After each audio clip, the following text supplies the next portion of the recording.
Welcome to Give a Heck. I am your host, Dwight Heck, and for much of my life, lived my life in quiet desperation, wondering how I was going to pay the bills, take vacations, save for retirement, and one day wondering if I would get off the hamster wheel of life and have purpose. A life that most of society lives, which takes us to work, then home, then repeat, and pays us hopefully enough just to survive.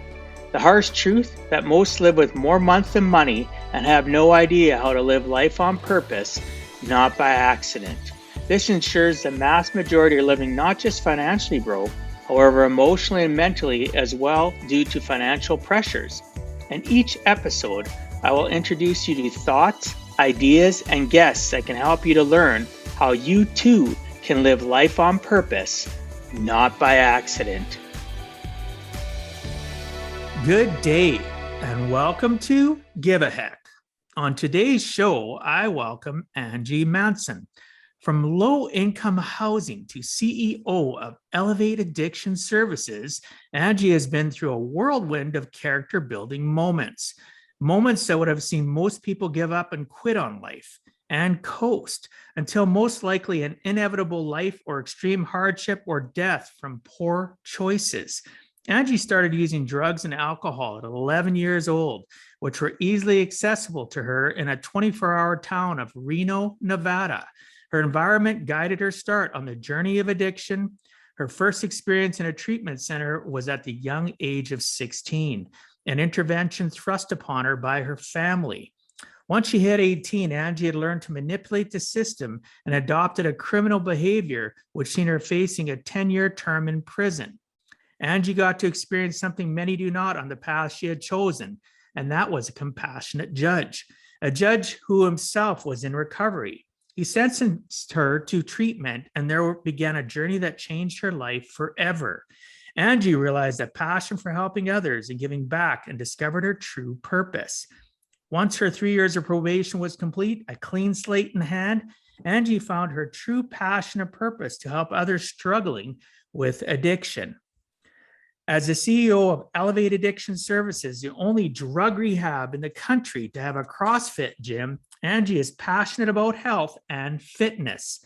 She is the host of the Elevate Experience podcast and a recent recipient of the Forbes Riley Outstanding Humanitarian Award. With Angie's leadership, Elevate was nominated for and won Excellent in Treatment Gold Award from Conquer Addiction. Angie was also a contributor to the international #1 bestseller, One Habit for Entrepreneurial Success, and has 26 years in recovery. I'd like to welcome you to the show, Angie. Thanks so much for agreeing to come on and share with us some of your life journey. Thank you, and thanks for having me. And also, thank you very much. You're one of the few that aren't from here that pronounce Nevada correctly. People want to call it Nevada, and I'm like, no, it's Nevada. So you did an awesome job. Well, thank you. Thank you. Considering I'm Canadian, and I take it as a compliment. I get bugged all the time. So, Angie, one of the things that I focus on, and most people don't in podcasting or just in conversation, people are always surface level. For me, the origin story of life is so important for me to connect to people. And that's, if my listeners are similar to me, they like the fact of connection and they want to know something about a person. So, you know, you've had so much go on in your life, which I really appreciate. As I was doing some research about you yesterday and reading up on you and getting to know you through some of the calls that we've been on prior with other people, I really want to know more about your origin. So I mentioned in your bio introduction about, you know, getting involved in drugs at 11 and 16 and then 18. But can you do me a favor and tell me your origin from when you were really little to where you are currently today? So your earliest recollections, because really at the end of the day, it helps us understand more of you and what led you to get to that point. Sure. So my early childhood, my mom had me at 19. She was barely out of high school. She had hooked up with a married man. He did not want anything to do with me or her. And she was the first of 6 kids. So me coming along, I was almost like the 7th, especially because she was so young and single and trying to make a go of it on her own at such a young age. She didn't want to be on welfare or rely on the system. She also didn't want to acknowledge my father or have any connection or income there. So she, being very independent, would work 2 jobs. And I spent a lot of time at my grandparents, sort of almost like I said, that 7th child. By being out there, I was exposed to my aunt and uncle, who were like 10, 12 years older than me. And they were teenagers at the time. And they were going through their teenagehood, experimenting with drugs and alcohol. And I watched them. I looked up to them. They were like my older siblings almost. And so at a very young age, I was already very curious about and having a strong interest in following in their shoes and doing drugs and alcohol. That was like my early exposure and what sort of made my path very easy to go down because of seeing that. Wow. Yeah. Most people don't realize learned behavior as a child, for those that, especially in your circumstances with, a single mom, and then, like you said, 7th kid, feeling that's being that 7th kid with your grandparents, we look for people to, literally grasp onto, because we feel, we don't realize that what that feeling is, but it's helplessness. It's we need to feel grounded. And unfortunately, or fortunately, because there's probably some pros or positives that you can think about from your aunt and uncle, but the negative part of it was the fact that their influence of you on drugs and alcohol. I think about that myself when, I've never shared this with anybody. Back when I was a kid, I was probably 17, 18, got into drugs, got into alcohol, grade 12 of school. And my younger cousin, I was always close to, he's 5 years younger than me, still would come during the summer, still hang out. Well, guess what? He got introduced to because of me. And now years later, we are not connected. And I had to, a few years back, accept that part of that problem, and he won't talk to me, part of that problem could have been that he one day woke up and thought, oh my gosh, the guy that I respected and thought was my hero is now somebody that I don't respect and is a bad influence. Do you know what I'm saying? And yep. I can totally resonate with what you say. So I really appreciate you sharing that. Well, and it's interesting, the longer I do this, the more I realize people who start young, like myself, the majority, were exposed because of older siblings or older people. There was like, they were the youngest kid there. That seems to be a really common thread with the majority of addicts and alcoholics who started using very young. Yeah. And for myself, it was older cousins. Because for the new listeners and yourself, my dad is one of 18 kids and my mom is one of 9. Wow. So I have, between the 2 families, I have probably 100 cousins. Wow. So you can imagine the age range, right? Yeah. So I think the first time I got introduced to drugs, I never tried it, but I got introduced and watched people that were drunk or stoned was about 11 or 12 years of age, right? Yeah. And I remember the first time I got drunk, I was 12, and it was an uncle passing me booze out the side door to me and my cousins as we were playing. And he didn't think anything of it, handing us rye and cokes and beer some people don't know what rye is, whiskey and coke. And so you're right. It is so true. The influences. So those listening, they're watching, whether or not they are, watching. Kids are watching you and they're vocal about it, or they're aware, cognizant of it. Their mindset is cognizant of it, and you are shaping their minds. So be careful, right? Yeah. I mean, and just to further that, I told you my mom had me at 19. So she turned 21 while she was a young mother. She barely got to experience any life as an adult, with all of a sudden now having the responsibility of a child. And I clearly remember being very young, barely walking. And it's amazing that I can remember this. And that she was at a friend's house. It was a weekend. It was a party. They tried to put, the kids to bed, but we'd all be up doing our thing, and grabbing, one of her drinks, because it looked like orange juice. Didn't even know it was a screwdriver. And taking a drink and getting like kind of woozy and falling around. And the adults thought it was super funny because look at this, little kid.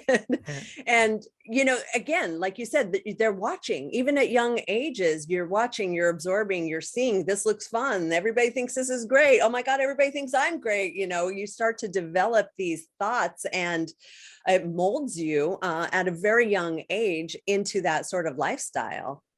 Well, and the nice thing is, though, is the realization of what you're telling me, and it helps you be better at what it is that you do and wanting to help other people, because the more relatable we can be, the more vulnerable we can be with people, the quicker we can help them level up and get past their trauma. And, I get people saying all the time, oh, you shouldn't be so vulnerable. You shouldn't tell people all that stuff. Well, you do you, I do me, right? And in my experience, the more vulnerable I am and the more honest I am, the more that I can help. And I've seen that and similar to you, I've been an entrepreneur for 30 years, finance world for 19. And I've seen and heard it all when I'm sitting at the kitchen table or in a company office. And I hear the stories of childhood trauma. And I look at the adults and I build a relationship with them. And it's not hard. It's not a stretch to see why their kids are doing what they're doing. Yeah. And that's the hardest part, because then you got to learn the relationship skills or the coaching skills to help the parents realize it without offending them and them not getting the help they need. Right. It's 100%. It's like we're on a, maybe you can agree with this. It's like being on a giant tightrope or a tightrope. You're trying to balance and not fall off and get across the other side and help people do the same. Yeah, well, and it's about meeting them where they are, because no one method works. Some people can handle that sort of tough love and, accountability, but other people really need a softer touch and approach where you can address the trauma and understand and be compassionate for what they've been through. So it is, it has to be very individualized when you're dealing with the person, for sure. Yeah. And as we talked before we started recording, you're going to be working on yourself till the day you die. And so am I, because the people that have entrusted us to help them, and not even those that have entrusted us to help them, just the people around us in our circle, in our tribe, deserve us to constantly be cognizant of what we say, how we present it. Like I've said this to my kids and my clients, the people I've coached all of my life, that, it's not what you say, it's how you say it. And people look at me kind of confused. What do you mean? Well, I can say the same thing in a room of 5, 10, 100 people, and everybody's going to, and if you ask each of them and sat them down and said, hey, tell me what he said, they're going to all have some variety of variation of it based on their internal 6 inches. And people don't get that. Where are they at in their life? And you hit the nail on the head. Everybody's at a different place. You gotta handle some people with kid gloves. Other people, you can go like, smarten up and shake them, right? Quit doing it. Easy. Stop. Right. And that's what we want to do, though, is continue to be the best versions of ourselves, because it feels good too. Yeah. Well, and right? We want to practice what we preach. We can't be telling everybody else to better themselves if we feel like we've already reached that and we're good, we're done. It's just a lifelong journey. And so, I have to continue to lead from the front by continuing to work on myself, and you as well. Like that's how we do. Yeah, be vulnerable. Like I've never shared about the fact of my uncle handing me alcohol. I get drunk at 12, so stuff like that. And the more we connect with people like you and I are, the more those things, that vulnerability, those stories come to light, and it helps us heal, it helps us grow, and it helps others, obviously. Well, the funny thing about that, Dwight, is I didn't even start telling my story till about a year ago. That was the one thing that came out of the pandemic. So I had gotten sober in recovery through a methodology that was not AA and NA. So we didn't sit around and talk about our past and what led us there. It was more like live in the moment, be positive towards the future, much like my program today.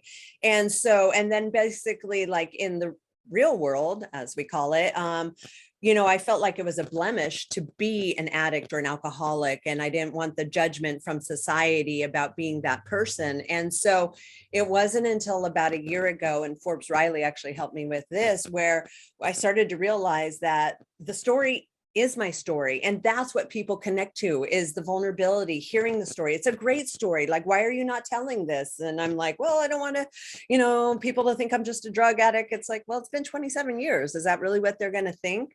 And so it took that for me to sort of go, how can I help more people, is by sharing my story more and being more vulnerable and digging in there more and getting in there more and just being more out there so that people can maybe relate or hear something. And that's sort of been like my mission over this last year. Like, that's what I've done differently from the whole 26 years prior, is really putting myself out there and sharing my story and being vulnerable.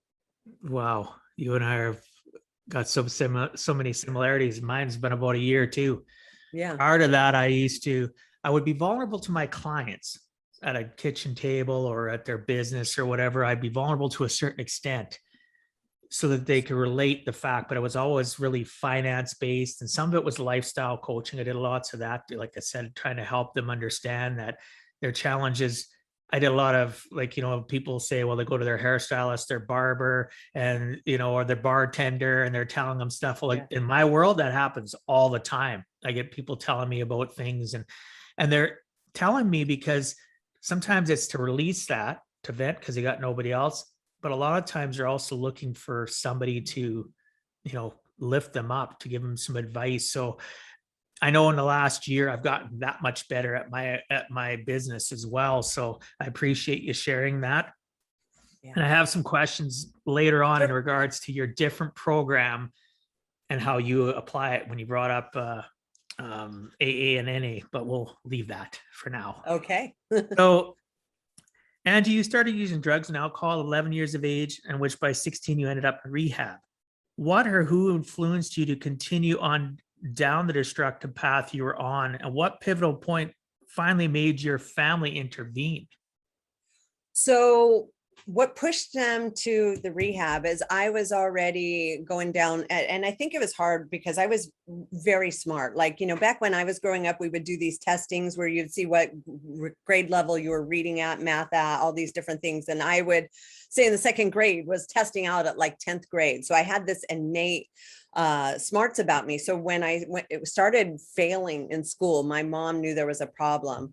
And my solution to the failing was I started running away. And, now having a daughter, I can only imagine what my mom went through back then. And especially back then, there was no cell phones. There was no tracking. If I just didn't show up, they had no clue where I was. Maybe they had a number of a friend or two to see. But, there was that pattern of running away. And actually, now that I think about it, one of the very first times I got really, really drunk, I was babysitting at a friend's house, and my mom kind of could hear me on the phone sounding a little slurry. And she made me, you need to come home now. Let me talk to your friend. And she brought me home. And this isn't a story I've told very often, very embarrassing. And they kind of dumped me on the doorstep and knocked and ran. And I came in and I immediately fell on my face. I started throwing up. I peed my pants. Like, my mom was like, what the hell is going on? Here's my 13-year-old daughter. And I basically had alcohol poisoning at that point. And so yeah, it was like right out there in front of my family. Fast forward a couple more years of that. My mom got a new boyfriend. I used that as a reason where I could go drink and use more without using the excuse that I was affected by this new man in her life, even though I was actually very excited that she was distracted and I could do what I wanted. So there was a lot that played into. By the time I got to 16, I was going to rehab. The other factor is they now it's my mom and this boyfriend, maybe they were married at that point, really tried tough love, where they would, it was a book that was out during the time where it was like, you would be very tough. And so like they caught me smoking in my room. So they removed my bedroom door. which was really awkward as a 14-year-old girl with some new man living in your house. They grounded me, but they wouldn't let me in the house. So I had to sit in the backyard while I waited for them to get off of work. So, there was all these tactics that they were trying to get control of me, but it just made me rebel more, do worse. And too little, too late. Yeah. Right? I was well on that path. And it was also the 80s, man. It was all about drinking, partying, having fun. Like nobody was wanting to be sober, especially at 15, 16 years old.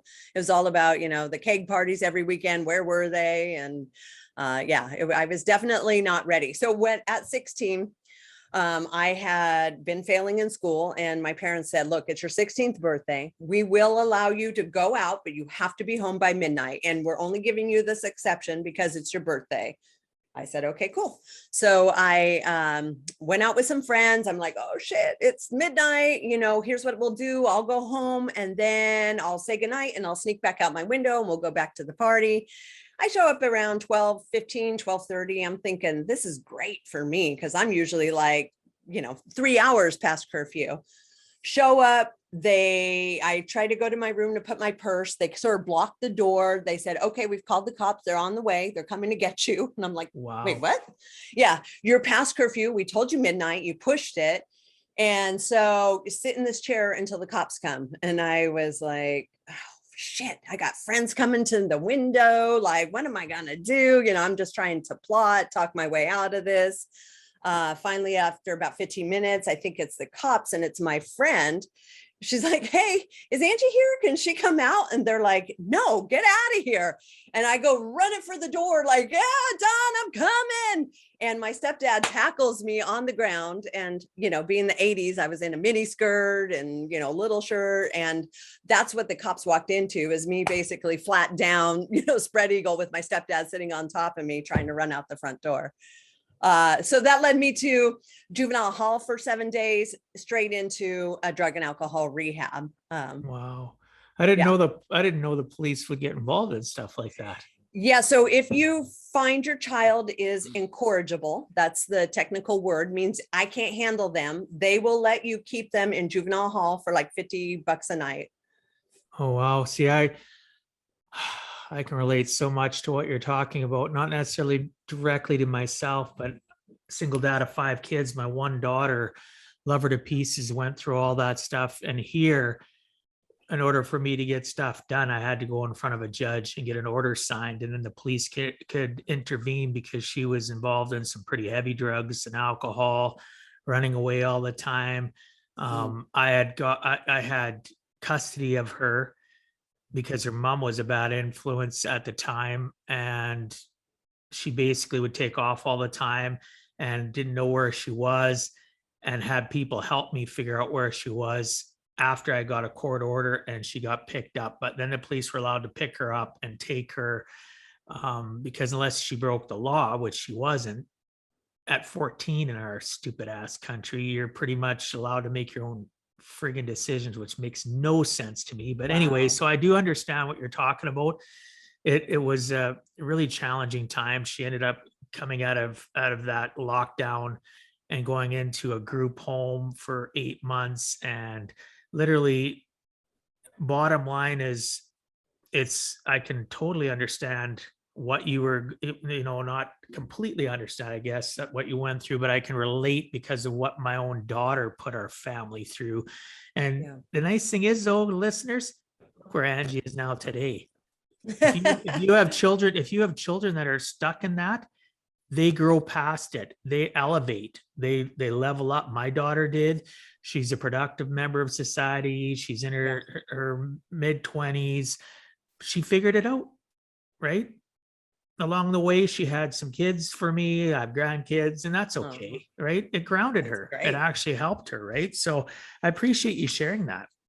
Yeah. I mean, it seems super bleak, but being a teenager is not easy, and everybody deals with it in different ways. And I can only imagine, and I've seen what my daughter went through. It's just as bad now as it was then, if not worse in different ways. Yeah. And, even myself, my parents were so controlling. Love them if they're listening to this, because they do listen to some of my podcasts. I love them to pieces, but they were very controlling. So when I hit 16, 17, I started rebelling about grade 12. And then I'd be the kid that was never break curfew. All of a sudden I wasn't coming home till 6, 7 in the morning. Right. Yeah. So I kind of rebelled and spent a few years of alcohol and drugs and until I figured out what I wanted. And it was because of some mentorship and guidance, from people such as yourself that give me that mental slap and said, hey, there's more to life than this. Get to a point where you can do things in moderation and you'll live a good life. If you can't, you're just going to continue to spiral out of control. So I was blessed to find people like that. It took a few years, but Yeah. right, found a good mentor that actually is still a good friend of mine and still does mentorship to me, not as often as he used to. We've been friends for 31 years now. Wow. So Angie, when the judge decided treatment was the answer, not jail, were you at a point where you're ready to welcome it, or did it take time for it to sink in? What was the biggest struggle or hurdle you faced over those next few years? So for me, the public defender who was defending me in this, he said, listen, here's what we're going to do. We're going to go to the judge and we're going to say you have a drug problem and this is how you're going to get out of prison. And I was like, but I don't. I think I was probably even on meth at that moment in time. He's like, okay. But we're going to say you do. And I was like, oh, I get it. We're going to say I have a drug problem. Okay, I can get on board with that. So even facing 10 years in prison, I was 100% still in denial. My want to go to rehab was strictly out of not wanting to go to prison because I'd actually been hanging out with a very rough crowd and I saw how dark people got after prison life and, and the lows that they would go to. So for me, yeah, even still, I was completely in denial. I did not think I had a problem. I did not think that the path I was on, even though I was 20 years old and facing 10 years in prison, was that bad. I felt like I just had bad luck because I wasn't doing anything different than anyone else I knew. And so, yeah, I was 100% in denial. And that's how I went into it. Yeah. I remember this was, oh my goodness, I don't even know how old I was. I was maybe 19 or 20. And I was in denial too. And I ended up having I've never shared this with anybody. I had a stash. I was living out on my own. I was living away from my home city and I had some mushrooms and I had hidden them. I thought I hid them well. And a friend of mine got into them and overdosed and had to be rushed to the hospital. My parents got contacted, got involved. I was an adult. They came and picked me up and I got stuck into, couple-week program with not AA, but it was I'm trying to think of the name of the organization. And I pretty much said whatever I needed to say because I didn't want to be there and I wanted to get back to the city. I wanted to get back to the big city instead of the small little 12,000 city that I grew up in. I wanted to get back to the million city where all the joys were there and all the group of people that I was associating with were around. So I can understand that. So thank you. Yeah. It was, and I really spent like the first year or two in denial. Just, that's how addiction works. And it wasn't until maybe the second or third year where I was actually giving back. I was working with people. I was helping people because I had been sentenced there for a year. It's not a year-long program. And so I couldn't afford it to begin with. So I was working very early and I was still being pretty bad the first year because the rehab was in my town where I had all my using friends. And so I was still sort of chipping away that first year, living in a safe environment, but doing bad things unbeknownst to the executive director. And it wasn't until I think I got, and I haven't told this story a lot. I went out and I got really drunk and I came back, and this is out of rehab where I was working. And I threatened to beat up this other staff member who was a guy. He was like he was saying he was going to, rat me out. And I was like, I'll beat you up. which is kind of funny when I look back on that. But it was the executive director basically shaking me and saying, this is it. This is your last chance. Are you going to figure this out or are you not? Do you want to do this or don't you? You know, you want to go to prison, you want to go figure it out on your own, go. But you can't bring that back here and influence or endanger other people. And that really was what it took for me to finally go, holy crap. Like he put me on notice. Like he had no problem firing me and kicking me out. And then I'd be, you know, out there to struggle and face that 10 years. So that And harsh so boundary, that was really that the harsh turning boundary, point. they Yeah. give you He a harsh had to. boundary. Yeah. He had to. And like you know, when you realize that you're affecting someone else, you know, when I sobered up and realized that, holy crap, I was, you know, I could have like really hurt somebody else that was there to get help or trying to get sober or that sort of thing. That really was the wake up call for me. I appreciate you sharing that. Yeah, my heartstrings are, I can't understand, but I can relate, right, to what your struggles were. And most people hide all that past and they compartmentalize it in their brain and it eats away at us. And sometimes it's so freeing and relaxing on your soul just to share these stories with others. So listeners, you know, hopefully you're getting some value from this. And if you're stuck and you're somebody that's similar or, you know, looking for some help, reach out to Angie, reach out to me to have a connection to Angie. If some of you are nervous, because I do have people like that are nervous to reach out, I'll give you a connection because you're all worthy. You all deserve help. You deserve to deal with your past because your past is not indicative of your future unless you allow it to be.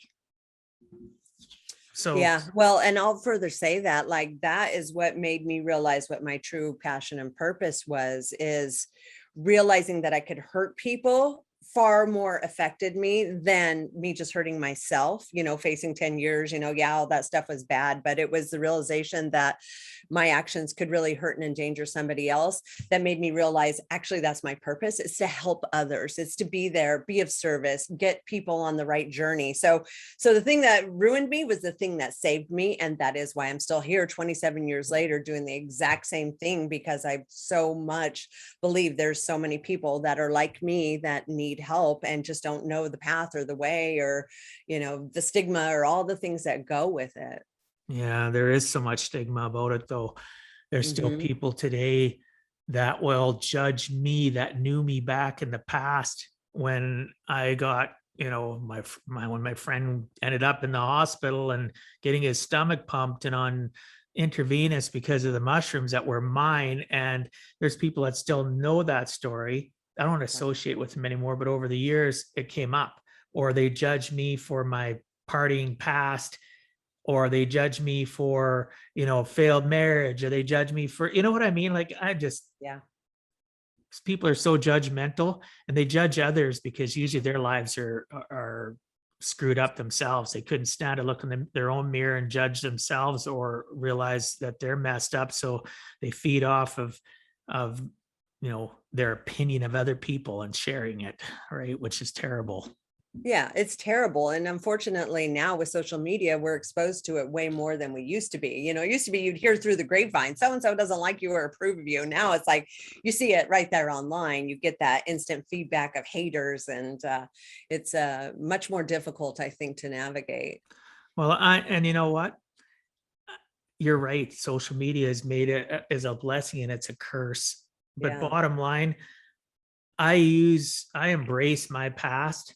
And if other people want to continue to think I'm the same person I was and they don't want to see the change of who I am, you know what? Here's a path. We're both on it together. There's a fork in the road. I'm going to go this way. You're going to go this way and go off the cliff of my life because I don't want you around anymore. And that's too many people hang on to associations and they're afraid of losing it because it's long term. And I know over the last decade, yeah, it'd be last decade, I've probably gotten rid of more than a dozen friends that Yeah. didn't deserve. And this is going to sound, this isn't, I'm not trying to sound egotistical, but they don't deserve to be in my world if they're not continuing to climb and level up. You know, you're going to stay trapped if you stay in the same associations. And most people don't realize that your associations have more power over you than you realize. And to admit it means you can start to heal, that you can start to move forward and start making better associations. Sometimes you can't cut all your associations out of your life, like family, but then I coach people, this is how you deal with family. Go to the event 30 minutes before it starts, have your meal, stay for 30 minutes, do a little bit of chit chat and get the hell out, right?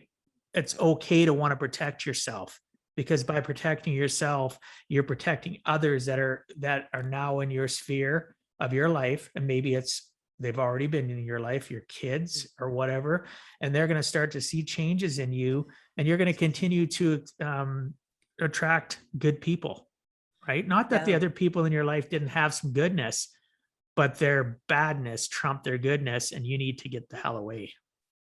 Yeah, I mean, that's probably been one of the biggest lessons that I've learned through the years and I've worked really hard on, is detachment, just like letting go. It's okay to let go. They served in that very important part of your life, or that time period of your life. And guess what? They're not anymore. And that's okay, because I'm a very loyal person. Me together too. forever. And I just, will do anything and I'll overlook anything and Yeah. I'll make everything.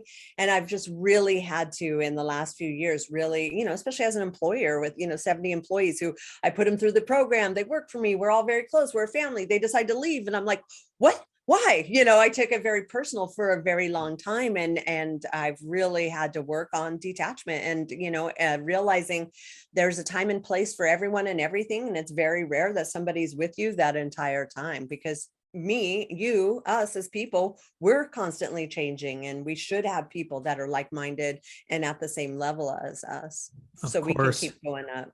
100%. I totally agree. So, Angie, you utilize CrossFit with your addiction services. Can you tell the listeners and me the journey of setting up Elevated Addiction Services, and explain what CrossFit is and what ultimately made you decide to marry the two together? Whew, that's a big loaded question. Okay. Sorry. So it's okay. So it was probably about 8 years ago. I had been working for the same program that saved my life for like 20 something years. We decided we wanted to branch out on our own and do our own program. And at that point, I had already been doing CrossFit for a couple of years. I due to very young age had never been into fitness sports. I love watching sports, but I was never a sports player. And so for me, fitness was always like, it wasn't a part of my life, and I wasn't very good at it. I had no patience for it. I didn't enjoy it. I didn't get pleasure out of it. I found out I had a heart condition, very serious. So I used that also as a reason why I couldn't do fitness. Struggled with my weight off and on, just, it was a lifelong journey of, yeah, I'm sober, but I don't look good and I don't feel good, and not really understanding why. So by the time we did our own program and I'd been doing CrossFit for me was very hard at first, because I thought, okay, I'm going to this community place. Am I going to wear makeup? How do I look? How am I going to look when I sweat? I look overweight in this. Look at these girls. There was all these weird considerations that I think a lot of women, and probably even some men, have about joining a communal exercise community. And after starting, I realized I was able to drop, and one of the premises of CrossFit, there's no mirrors in the gym. Like, they don't want you looking at yourself or being distracted with that. And so we have no mirrors in there. So right away, I started to feel less focused on myself, because I'm not watching myself. And so I was able to be there more fully. The thing I really loved about it is it's very challenging, and every class they're teaching you, every class you're performing, you're getting judged, you're like doing hard movements, you're doing hard cardio, but it was so incredibly freeing, because I had to be 100% there. And that's the definition of mindfulness, right? You're so in the moment that all of everything else that's going on, my kids, work, stress, it all disappeared, because I'm 100% there, 100% focused, 100% having to pay attention. And then, with that is the community aspect, where the person who's last is getting cheered for the most, not the person who's winning that class or lifting the heaviest. such a team building, camaraderie in the moment, not to mention all the endorphins that you feel when you lift hard, when you go fast, when you achieve milestones. There was just a million things that I realized I really loved, things I could do right away.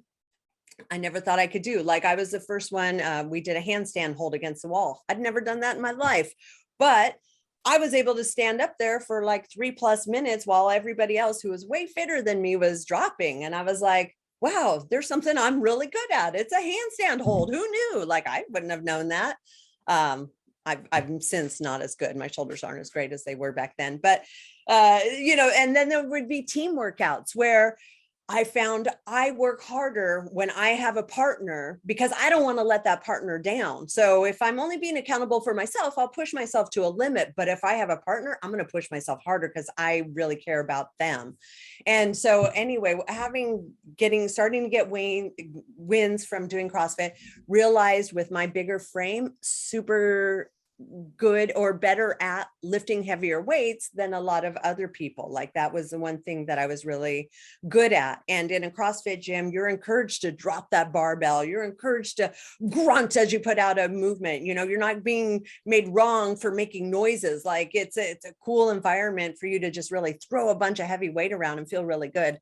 And I found I loved that. And that was the thing that I was really good at. So when we originated Elevate, I was like, we got to put CrossFit in there because there's so much parallels to people who love CrossFit as there are addicts, as myself and like 8 of my staff that all started at the same time. We all loved it because it's addictive. You push yourself hard. You have hustle. There's just like so many corollaries to it. And we put it into the programs and I've seen miracles. People are sleeping faster. They're in the gym. They're focusing on health as opposed to just smoking a bunch of cigarettes, drinking coffee, dark room. Let's talk about our problems. Like we are way more like, let's make you feel good. So you feel good physically, you're going to feel good mentally, you're going to feel good spiritually, and then you're going to go kill it in life. That's awesome. I'm quite familiar with CrossFit. I had to give it up years ago because I have severe health issues in my spine. I have a degenerative spine disease. So I was actually in the middle of a CrossFit session where I ended up having to leave and go to the emergency, and it messed me up pretty bad, and basically told that you can't do it. It's great, but you can't do it with your body health issues. So I still continue to and still today do what I can, but obviously, like you said, your shoulders, as you age, my issues get worse. They don't get necessarily better, but I totally relate to what you're talking about. And I could just feel my energy level go up thinking about it, the days of doing CrossFit, because for the listeners that don't know what it is, Angie did a great job of explaining it. It's a community mindset.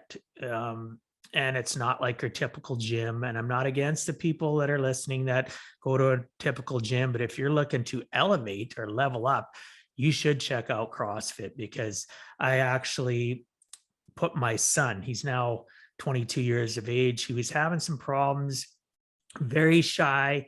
He was 13, 14. And one of my clients, who originally was my friend and my CrossFit coach, has a CrossFit gym now, his own. He's had it for a long time. So when my son hit 14, I reached out to Kim and he says, well, I have to meet your son. We got to do an assessment and you got to have a doctor's clearance because we're pretty serious about that. He's young, he's growing. He could easily hurt himself, long-term injuries.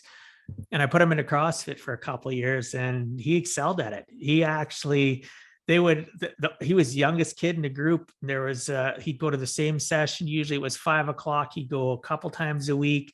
And the older people in their 30s, 40s, even 50s they'd cheer him on. And because there was things that he could do that they couldn't do. Like you were saying, there was things that you found out you didn't realize you were good at.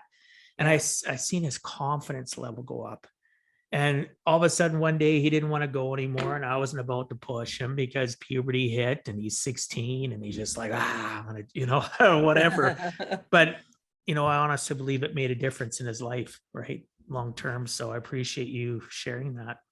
Well, and like you said, there's the confidence factor, and also like why it's in my program is because addicts and alcoholics, you end up being very solitary, very alone. You don't want to be around people. You keep your addiction to yourself. You remove yourself from groups and society to more or less sort of protect them, but also because you don't want to be judged. And so it's a really integral part of, and my rehab is a campus style community living. So it's a really important part to sort of bring people out of their shell and start being around other people in a supportive, excited way. When you do a really hard CrossFit workout, and let me tell you, these are people that are like 10 days sober. It's not like, these massive athletes in there, but you do a workout together, you struggle, you sweat, you grunt, you yell. At the end of it, everybody's high-fiving, everybody's like, good job, buddy. Everybody's there for each other. And it just creates this bond. Like you've been to war together, and it creates that That's how it feels. community of I like support. That. Yeah. And that's going to war. Amazing for sobriety. Yeah. And it gives them like good groups to go back to when they go back home.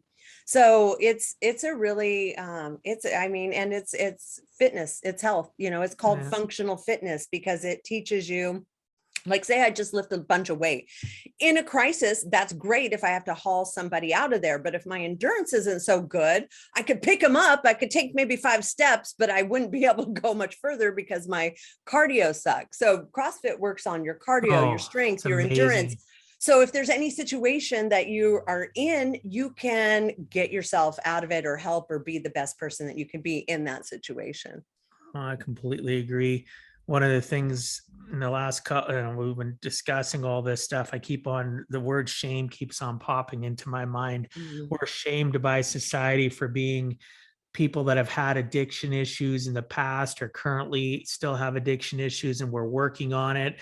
That's why they say when you're, I don't know if I necessarily agree with it, you're a recovering alcoholic the rest of your life or a recovering drug addict the rest of your life. And it's the words we tell ourselves, and we allow society to continue to shame us because to me, that's still shaming yourself. Yeah. Right. It's just like saying, I listened to, Zachary, you listen to Zachary Babcock, who you and I both know, and he talks about his story, and he quit smoking. And he used to say to people, hey, Zach, you want a cigarette? No, I'm quitting. And he had to change his mindset because he was still, you're still indirectly shaming yourself. Instead, he started telling people, oh, I don't smoke. Yep. What are we telling ourselves, and what are we allowing others to tell us? And that shame is so controlling.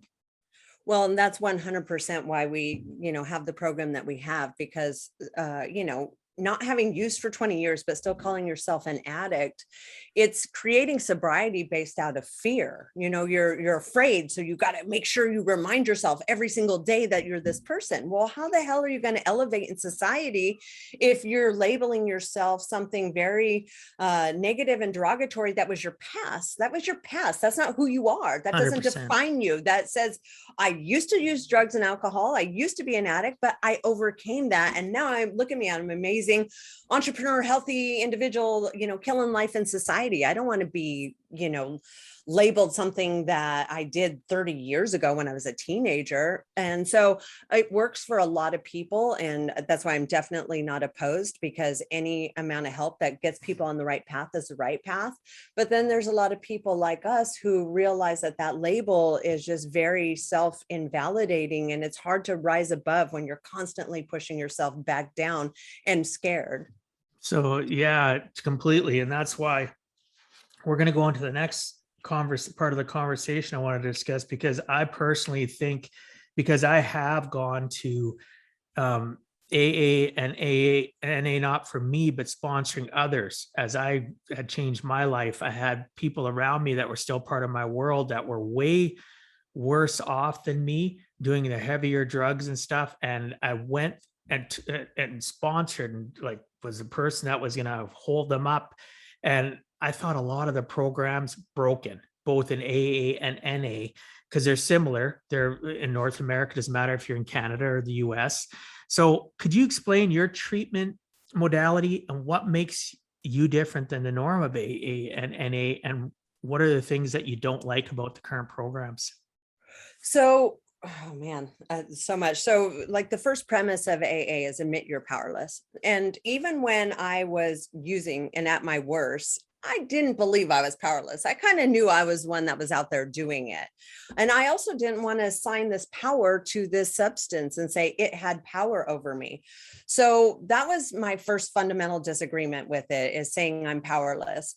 And admitting you're powerless. Now, I get it. You can admit you have a problem, but to admit you're powerless over the substance.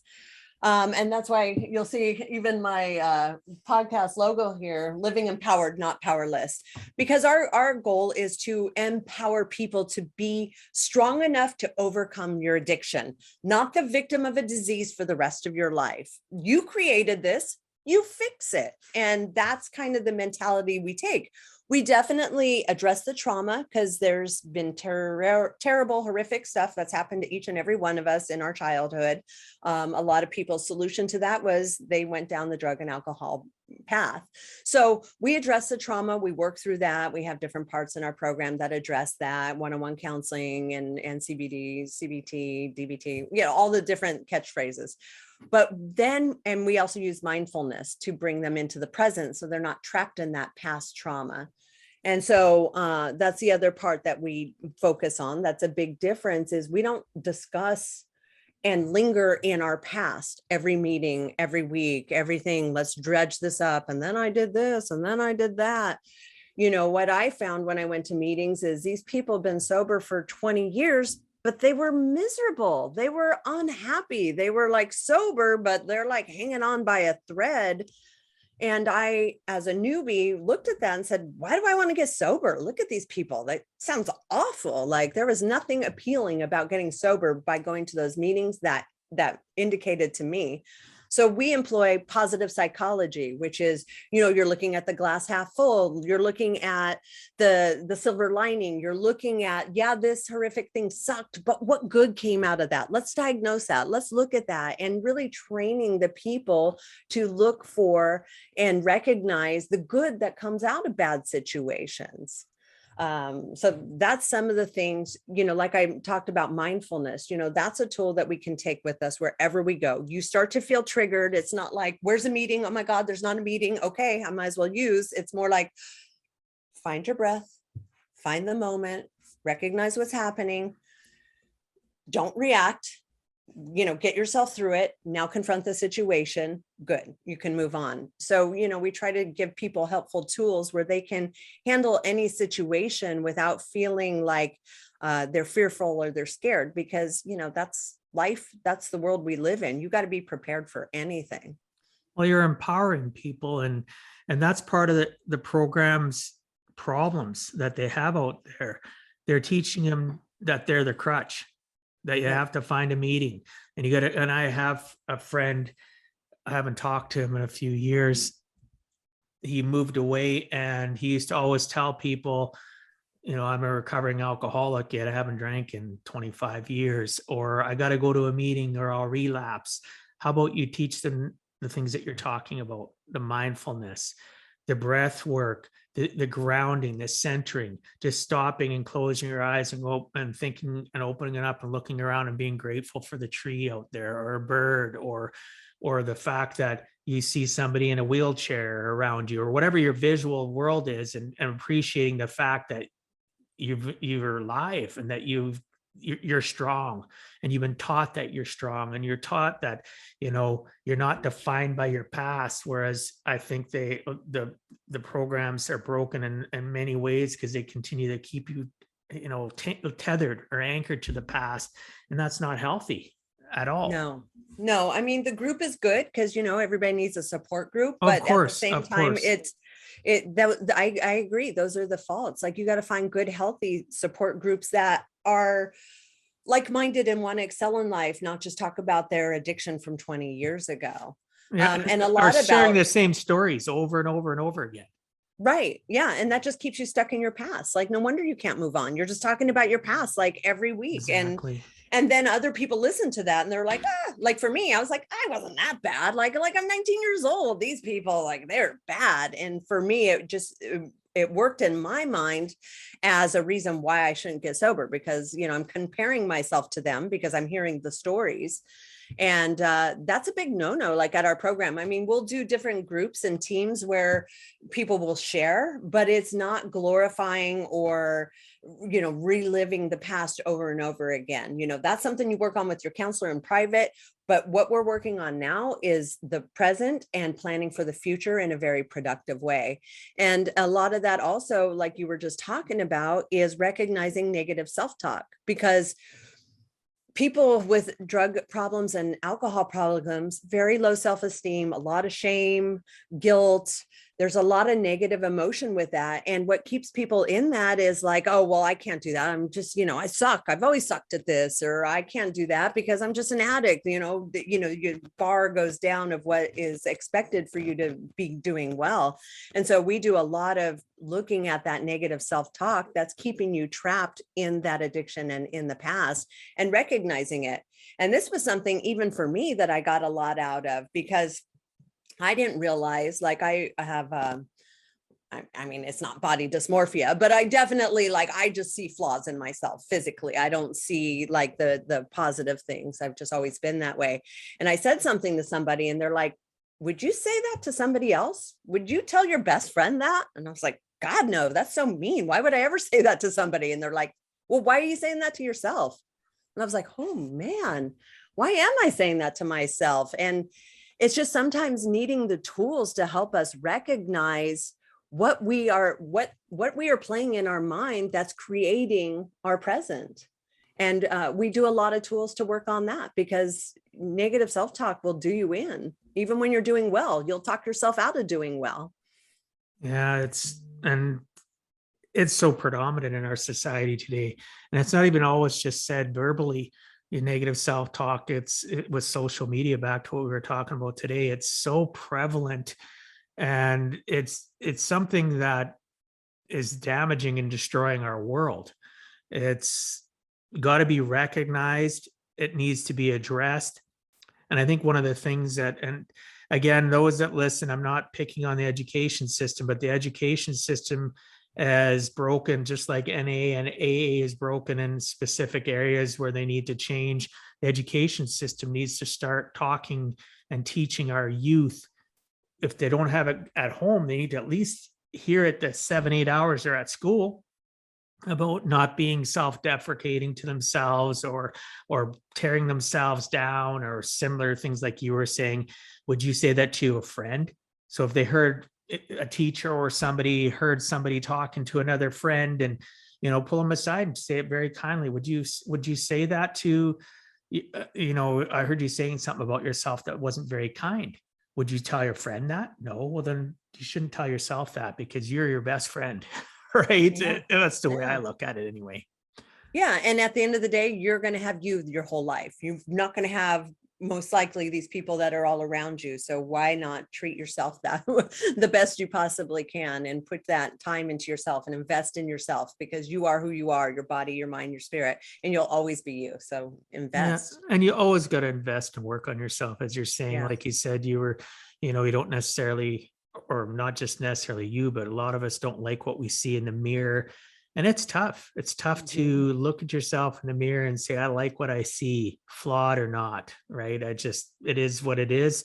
And those that don't like me, there's the cliff, right? Bye-bye, right? I'm going to figure out my own life, right? So, well, and it takes a lot of confidence to get to that point where you're willing to, release those toxic people from your life and recognize who is toxic, and put in boundaries, and all those things.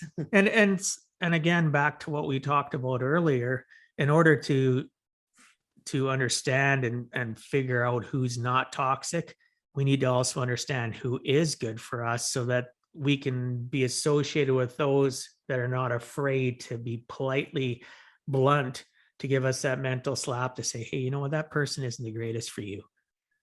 Or, why are you talking like that? I'm just curious. What are you thinking when you say stuff like that? So it's, again, not what you say, it's how you say it.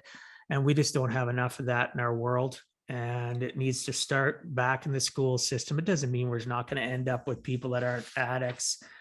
It just means that maybe we can save a few people having to go down the journeys that you talk about and I've talked about. And maybe we can make our world a little bit happier place. Yeah. And it comes from the work. Like that's another part of our program is we recognize who is toxic for us and who's not. And a lot of times, it flip-flops. You think the people that are helping you are actually the ones that are trying to do you in, and the people that have been real mean to you, you actually realize those are the people that have been trying to help you. And it takes, getting removed from situations and then looking at it from a different lens and a viewpoint to realize who really is toxic and who isn't. And that's why we put that in the program, because many times you're very confused on who is your real friend and who isn't. Oh yeah, I appreciate that. It's true. It's hard to know, especially with youth, right? Especially with people, up into their mid 20s, into their 30s. It's even at my age now, I'm skeptical on people because of the way they come across. And how do I deal with that skepticism? I've learned to read body language. I've learned to listen to tonality and read between the lines. People don't get it. That is it's a phrase, it's a saying, but it is a reality. People will specifically have patterns. And if you can learn to see those patterns of behavior, you can protect yourself and protect others, right? Yeah, I mean, I would say that's probably my number one superpower is that I'm very intuitive and I can see and hear the tiniest little things that other people don't see and hear and pick up on stuff way sooner than other people may. And it's just being aware. Well, it's not just being aware. I mean, it is a superpower, but it's being aware. It's like looking for what's not being said, like you said, that is being said, or the actions that are not quite matching up with what's being said. And then using that to help people. Sometimes they just need to be called out and confronted on something that even they don't know they're doing, or they thought that wasn't a big deal. And that's part of the help that both you and I do. Absolutely. And again, just as long as we learn to present it the way that person needs it presented, so that we can help them and not have that attitude that it's my way or the highway. And there's one fine, this is the way to present it. I'm not presenting it any way else. And, we need to see, my superpower is empathy. And I actually had Ed confirm that with me quite a few years ago in an online conversation, about him asking, what's your superpower? And I said, well, my superpower is empathy, Ed. And he went, oh my gosh, in all the years of me being alive, I've never had anybody tell me that they thought empathy was a superpower. And I've got screen captures of that conversation. And he says, I agree. He says, good for you. He says, empathy is. And that's when he really touched me with that. And I started researching empathy more now. And I belong to an actual empathy mastermind that's run by a good friend of mine, Michelle. She's actually been on my podcast. She's an empathy coach. And the people within her group and the things I've learned just in the last year and a bit about my own empathy and why I felt a certain way when I was, raising my kids, or when I was younger, it was because I didn't understand really who I was, just like you talk about your superpower. And that's what we need to figure out. But sometimes we can't do it on our own. We have to have others identify it or ask us the question, what do you think is your superpower? What do you think about yourself? So that you're forced to be uncomfortable. And then you can start that path of growth and journey and leveling up and elevating, right? It's all great. Yeah. And I would say that's the one blessing that's come out of this pandemic is there's so much availability now. There's so many masterminds and groups and courses and things that you can access from home, from Zoom, from this, that weren't available before, or they were harder to find or harder to reach. Like there's so much accessibility to help you hit you where you need help and how you can succeed. 100%. So Angie, if you had to give our listeners one last closing message, what would you tell them in regards to giving a heck and never giving up? I would say give a heck if there is somebody in your life that is struggling. help them, reach, make it uncomfortable, do things that don't feel good. It's kind of life or death. I mean, it's 100% life or death, especially with fentanyl, with, people being closed off to the world, not able to keep eyes on them. There's a lot of suffering in the world. So give a heck to piss someone off if you can actually help that person and be there for them. And then persist. What was the second part of that question? Just never giving up, right? Yeah, and never give up. Like if they might tell you, F you, I don't want your help, go away. But you see them struggling, they need help, you keep coming back. And at some point, like what happened with me and the judge, and what happens with the people that come into my program, they will reach a point where they do want help, and then they'll know exactly who to go to get them that help. And same goes if it's yourself. Like even if you've failed multiple times in the past, but you want to get better, don't give up. Keep finding the program that fits, find the modality that fits, search for the thing that resonates with you so that you are willing to get the help. Right on. One thing I wanted to ask too, so your program obviously is local to where you live. Do you have an online version of at least the mental part of it to help people? Because obviously They can't do CrossFit with you. It's kind of hard. Which is a bummer, but yeah. Yes. Absolutely. That was another thing that came out of the pandemic, is pivoting or allowing, because we had to shut down our outpatient centers. And we literally just opened one up, and I had to shut it down the next week in South Lake Tahoe. So we have our entire curriculum online. That's, all our books that are copyrighted curriculum. And we have groups, and we have counselors that do the one-on-one counseling. And we have all that available to people to do online who are not able to come. I mean, we do fly people in from all over the United States, including Canada, to do the residential program, but we also do have it online. Obviously, in person is way better. If you can, leave your life for 30, 60 days, that's the best option. But this is another option if you can't. You're in lockdown. Okay, cool. Well, let's work on ourselves. We have all that available. Well, that's fantastic. And as a last note, for everybody that thinks the pandemic sucked, I did too, but it also brought about a lot of change and development and outreach to people that was never there prior. So, things happen for a reason. Not saying the pandemic was a good thing to happen, but the outcome of it is a good thing, right? For some of us anyway, it's helped elevate my business and obviously Angie's business, and now being able to help people remotely, which is, it's fantastic. So, yeah, it's all about finding that silver lining, right? Absolutely. Finding the good and the bad. And sometimes it's a struggle. I got to look really hard.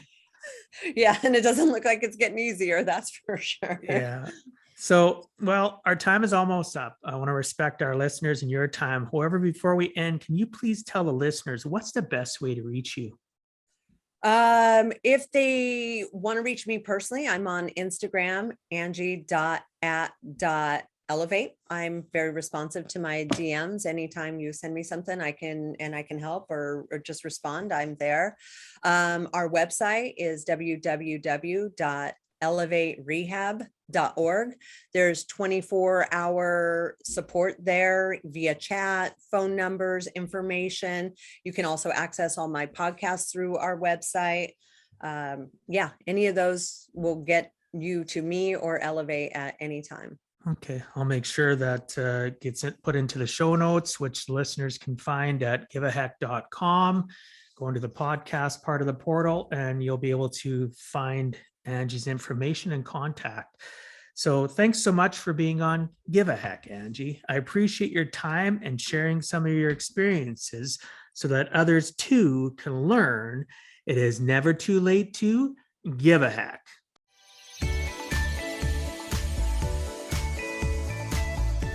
Thank you for taking time out of your day and listening to Give a Heck.